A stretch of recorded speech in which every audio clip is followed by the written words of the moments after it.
Well, President Biden is calling the expansion of the Pfizer COVID-19 booster good news as more cases of the worrisome Omicron variant continues to pop up all across our city.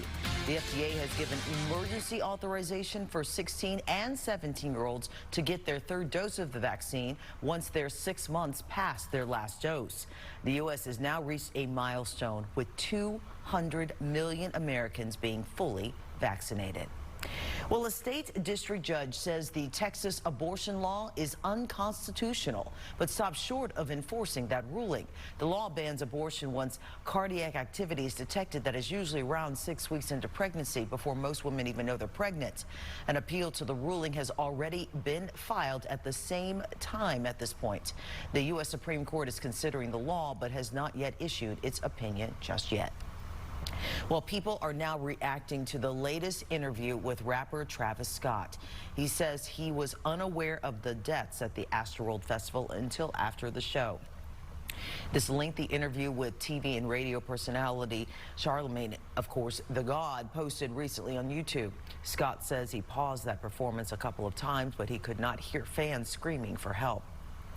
He also denied that his history of encouraging fans to rush the stage or push past security contributed to the chaos at Astroworld.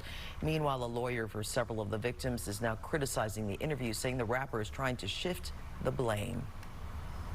It appeared to me Travis Scott was trying to make himself out to be the victim. Travis Scott is not the victim.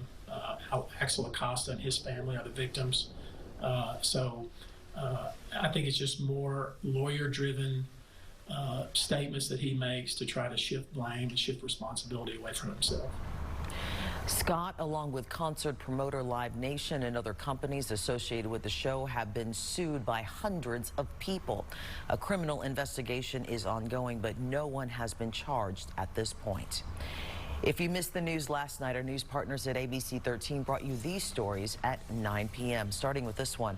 A man is in critical condition after he was shot along 288 near the Museum District. Police responded around 7 Thursday night to find the man outside his car with several gunshot wounds. The shooter was nowhere to be seen. Excuse me. Police are trying to track down the exact location of that shooting. We're working to learn more about the people who died in a small plane crash that took place in West Harris County.